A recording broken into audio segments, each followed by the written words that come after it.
Metabo HPT nail gun troubleshooting, identifying the cause. Having issues with your Metabo HPT nail gun can be frustrating. To fix it, you first need to identify the cause. This guide will help you pinpoint the problem.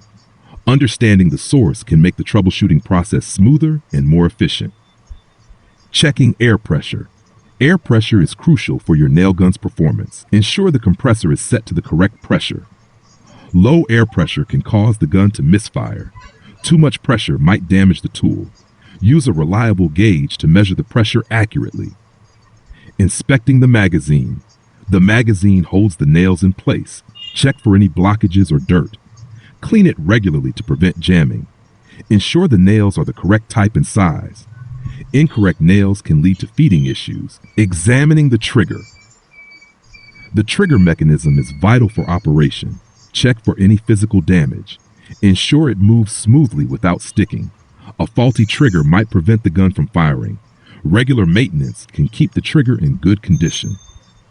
Let me know if you'd like this formatted for a video script, blog, or user manual.